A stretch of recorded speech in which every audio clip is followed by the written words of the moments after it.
الحمد لله إن الحمد لله نحمده ونستعينه ونستهديه ونستنصره ونؤمن به ونتوكل عليه ونعوذ بالله من شرور أنفسنا ومن سيئات أعمالنا من يهد الله فلا مضل له ومن يضلل فلا هادي له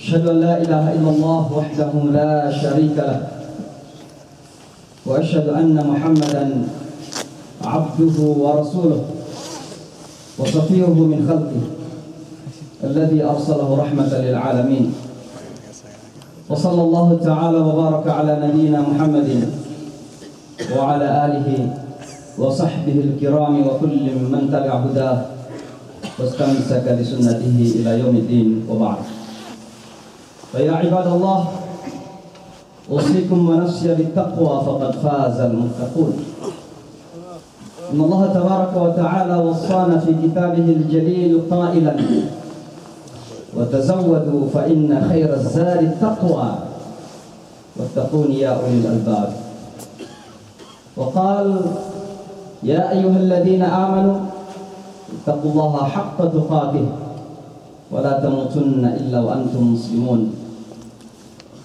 وقال رسولنا صلى الله عليه وسلم اتق الله حيثما كنت وأتبع السيئة الحسنة تمحها وخالق الناس بخلق حسن. Brothers and sisters, all praise is due to Allah subhanahu wa ta'ala for this moment, opportunity in particular, and for every blessing that Allah subhanahu wa ta'ala is blessing us with.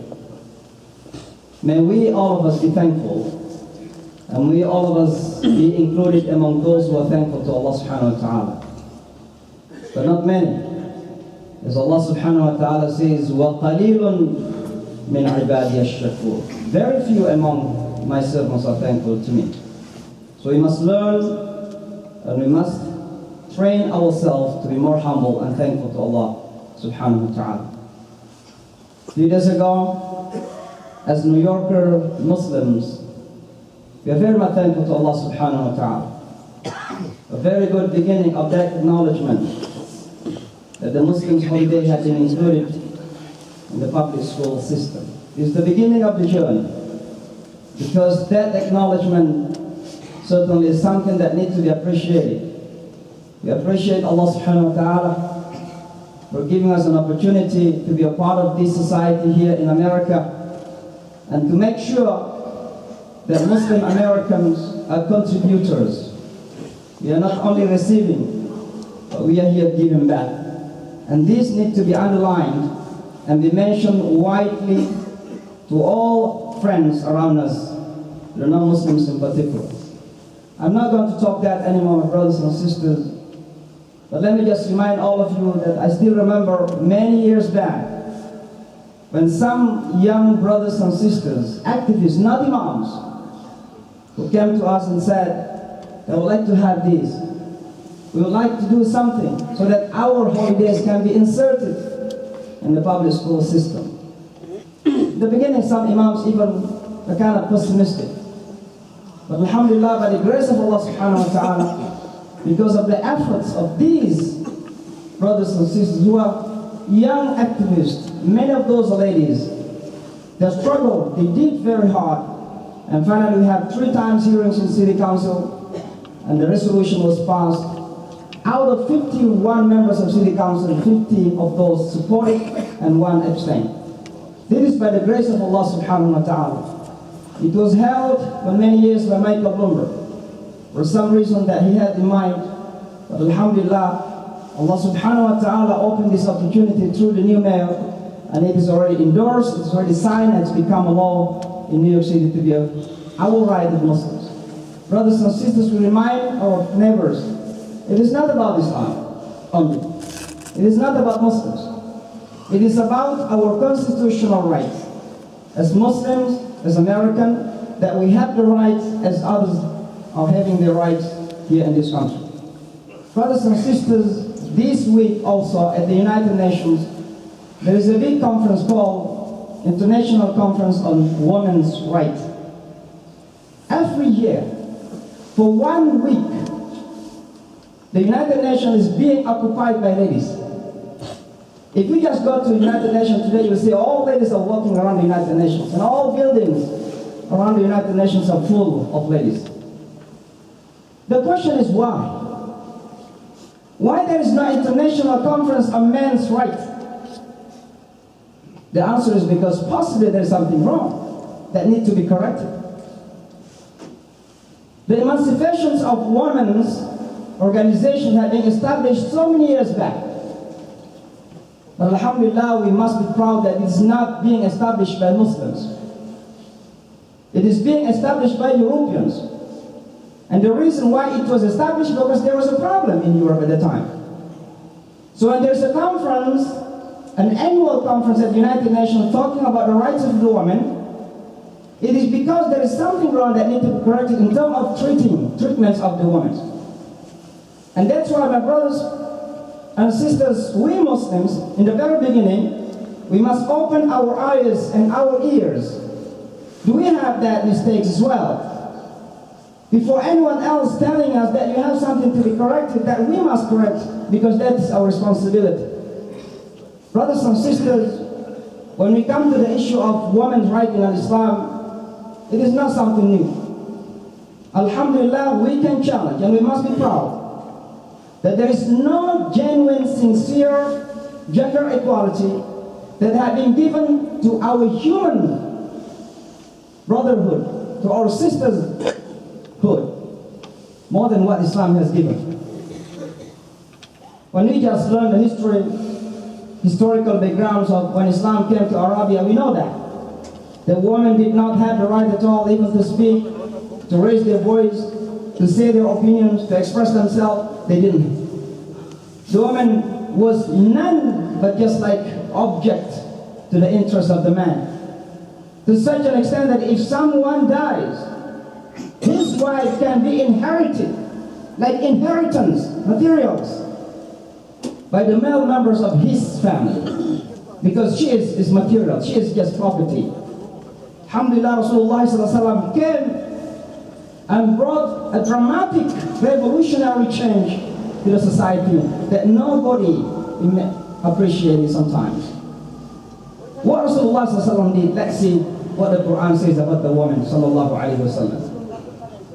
Historically speaking, number one, when Allah subhanahu wa ta'ala created Adam alayhi salatu wasalam, all of us, and even Jews and Christians knew or know that he was placed in paradise. According to some narration that we read, at least a history that we read, that Allah subhanahu wa ta'ala did not create his spouse, his wife yet. And what happened, he could not enjoy the life even in paradise. The importance of women. This is the way Islam presents the woman. The importance of the role of the woman to present the peace, tranquility, and joy and happiness in human's life. Then Allah subhanahu wa ta'ala created his spouse. And Allah commanded Adam alayhi salatu wasalam saying, وَقُلْنَا يَا آدَمْ أُسْكُنْ أَنْتَ وَزَوْجُكَ الْجَنَّةِ. And we, Allah, said to Adam, "O Adam, stay you." He didn't say you and then take with you your wife. Allah says, stay you and your wife.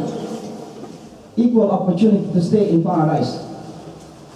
And that's why if this dunya is a small paradise, means that Allah subhanahu wa ta'ala wants male and female to stay equally here in the dunya as well. Enjoy this life equally. And then Allah subhanahu wa ta'ala says, وَكُلَا مِنْهَا وَكُلَا. This is called muthanna in Arabic language. وَكُلَا مِنْهَا رَغَدًا حَيْثُ شِئْتُمَا. And both of you eat all kinds of fruit in paradise. There's equality. You have equal right to enjoy the life in paradise. If you take this into this dunya, you have equality to enjoy life here in this dunya. If your husband has such outfit, then you have such outfit. If your husband is eating such food, then you have to eat such food as well. There is equality in life. And then Allah subhanahu wa ta'ala says, وَلَا تَقْرَبَا هَذِهِ الشَّجَرَ. but both of you do not come close to that tree. Don't touch that forbidden tree. Don't eat that forbidden fruit. This is equality in front of the laws, my brothers and sisters. Laws are intended for male and female. And if any side, male or female, is violating the law, the consequence is equally implemented on them. فَتَكُونَا مِنَ الظَّالِمِينَ. If any of you or both of you are eating the fruit, you must be considered out of the bounds, oppressive. My brothers and sisters, alhamdulillah, this story is very, very clear, and we must be proud of. Why? Because there is a concept out there saying, when Iblis, la'natullah, came to Adam alayhi salatu wasalam and tried to tempt him to eat the fruit, to seduce him to eat the fruit, Shaitan could not do it. So what he did? He came to that woman in the language of other teaching. He came to that woman and he seduced the woman. So the woman ate the fruit, and after eating the fruit, she felt it's a good fruit, and then she the one who seduced her husband. So who is to be blamed here? In Al-Islam, we don't have that concept. And that's why we don't see the woman as the right hand of the shaitan. We see the woman as the agents of Allah subhanahu wa ta'ala as well. All human beings are khulafa. Inni ja'ilun fil ardi khalifa, male and female. Because we don't see that female is the agent of shaitan. She is also the agent of Allah subhanahu wa ta'ala on this planet. And that's why she has the opportunity to be the best Muslims as well as the man has the opportunity to be the best Muslim. When Allah subhanahu wa ta'ala says in the Holy Quran, إِنَّا خَلَقْنَاكُم مِّن ذَكَرٍ وَأُنثَى وَجَعَلْنَاكُمْ شُعُوبًا وَقَبَائِلَ لِتَعَارَفُوا. He didn't say then, إِنَّ أَكْرَمَكُمْ عِنْدَ اللَّهِ أَتْقَاكُمْ. The best among you in the sight of Allah is not the male Muslim, is not the female Muslim, it's about atqakum, the most righteous among you. And it can be male and female. So my brothers and sisters, if we read once again the Holy Quran, and the hadith of Rasulullah sallallahu alayhi wa sallam, and I had an opportunity to speak at the United Nations a few days ago, and I challenged the European woman who attended the speech, please tell me anywhere, any concept, any teaching that had given the right to the woman earlier than Islam. Earlier than Islam. In the 7th century, we're talking about Arabia, the desert, in the 7th century. And Islam has given the right to the woman to honor, to own, ownership, the right of ownership, the right to seek knowledge, the right to manage properties. Why, my brothers? Because when you own as a husband, your wife also owns through you. So she has the right through your properties, through your income. But what she is earning, you don't have any right at all. Don't try to touch it. And if she is kind enough to help you in spending and supporting the family, alhamdulillah, that is a part of kunna libasul lakum wa antum libasul lahunna. But you cannot force your wife to spend her own money. Look at how Allah subhanahu wa ta'ala gives this privilege to the woman. So if you read the Holy Quran and the hadith of Rasulullah sallallahu alayhi wa sallam, you will find this. As I mentioned earlier, Rasulullah sallallahu alayhi wa sallam had come to change the mindset of the people at the time dramatically, in the dramatic way. Revolutionary change. So what happened? Sometimes you see the hadith and the ayat of the Holy Quran gives even more privilege to the woman than the man. You know, my brothers and sisters, I used to joke in this way, and don't laugh. There's a man who has 5 children. When I listen to the Prophet Muhammad statement say that your wife is beloved 3 times more than you, know, as a human I feel like I'm discriminated against them. Why? My wife is beloved 3 times then. So someone asked Rasulullah, say, Ya Rasulullah, who should I love and respect? He said, your mom, your mom, your mom, and then your dad. And it happened in time that people did not respect the woman. Rasulullah changed the direction of the mindset. The Arab people used to respect only the man. It's the time to change it. In the Holy Quran, when Allah subhanahu wa ta'ala commanded the humans to be dutiful and kind to the parents, وَبِالْوَالِدَيْنِ إِحْسَانًا, Allah subhanahu wa ta'ala mentioned only the roles of the mother. حملته أمه وهنا على وهن وفصاله في عامين أن اشكر لي ولوالديك. It is the mother who bore us, who was pregnant for 9 months and delivered. It is the most difficult, the most challenging moment when the lady is delivering the baby. But not only that, breastfeeding the baby even up to 2 years. Why the father's role is not mentioned? Because Allah subhanahu wa ta'ala wanted to open the eyes and the minds of the people. There is no time right now to respect your mothers. In time the Arabian people did not respect the mothers. It's the time to change your mindset. That is the way Islam, my brothers, present the system. But my brothers and sisters, let me end with this. Sometimes the Western media complains about Islam. Not about Islam, basically about Muslims. Unfortunately, this is unfair, that anything that Muslims do looks like everything is Islamic.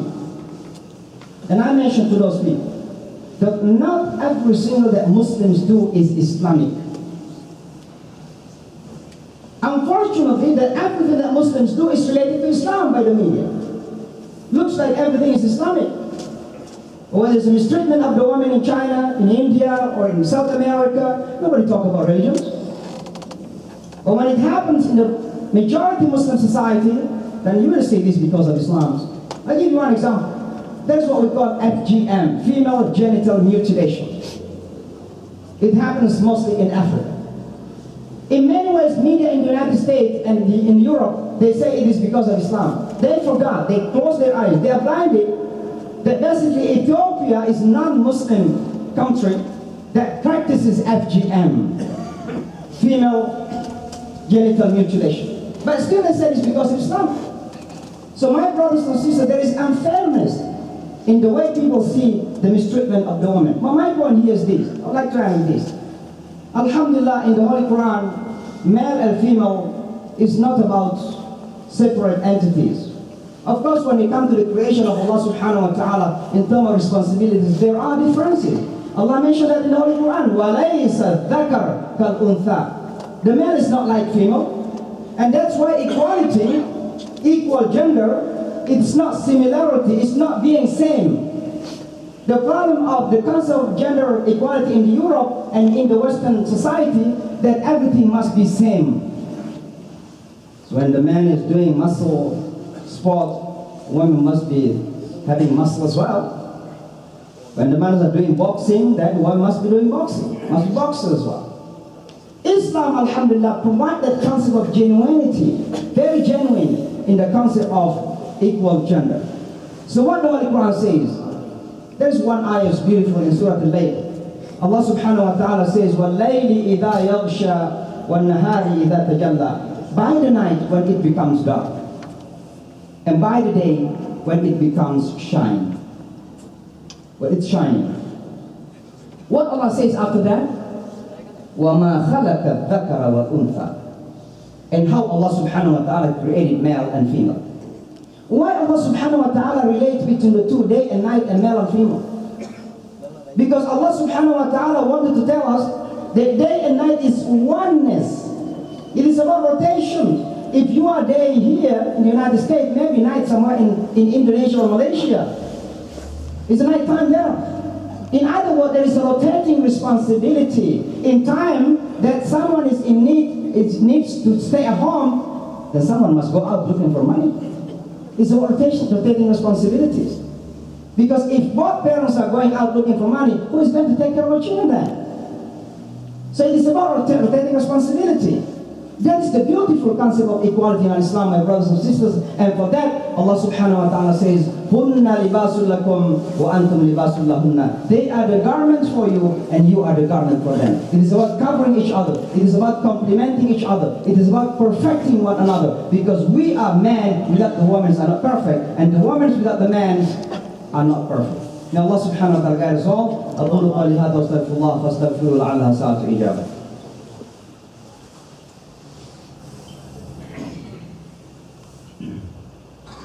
الحمد لله رب العالمين والعاقبة للمتقين ولا عدوان إلا على الظالمين وأشهد أن لا إله إلا الله وحده لا شريك له وأشهد أن محمدا عبده ورسوله لا نبي بعده اللهم صل وسلم وبارك عليه وعلى آله وأصحابه أجمعين.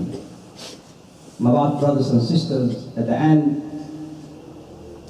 since Islam is very easily connected to our practices, to our behavior, to our attitude, alhamdulillah, there is no doubt. And if any of us is doubtful, then we have to correct our faith again in Islam. There is no doubt that Islam is so perfect. Inshallah, perfect. But this perfectness must be presented through our action, through our human attitude. And the ignorant understanding of others about Islam is mostly through the actions of the Muslims themselves. Alhamdulillah, in the time of Rasulullah sallallahu alaihi wasallam, I'd like to end again with this. The right of the woman to seek knowledge had been there. Rasulullah sallallahu alaihi wasallam says, "Talabul ilmi faridatun ala kulli muslimin wa muslimatin." Seeking knowledge is the must obligatory upon Muslims, male and female. In the time of Umar Allahu anhu, he wanted to reduce the mahar. A very simple woman stood up and he said, "This is our right, and you don't have the right to reduce." And Umar was very tough. He said to her, "You are right and Umar is wrong." May Allah subhanahu wa ta'ala guide us. May Allah subhanahu wa ta'ala accept from all of us. May Allah subhanahu wa ta'ala correct our behaviors. أقول قولي هذا وأستغفر الله. اللهم ربنا لك الحمد ولك الشكر كما ينبغي لجلال وجهك الكريم وعظيم سلطانك. ربنا تقبل منا إنك أنت السميع العليم وتب علينا إنك أنت التواب الرحيم. اللهم اهدنا واهدنا واجعلنا سببا لمن اهتدى. اللهم أرنا الحق حقا وارزقنا اتباعه وأرنا الباطل باطلا وارزقنا اجتنابه. ربنا آتنا في الدنيا حسنة وفي الآخرة حسنة وقنا عذاب النار. بفضل سبحان ربك رب العزة عما يصفون وسلام على المرسلين والحمد لله رب العالمين.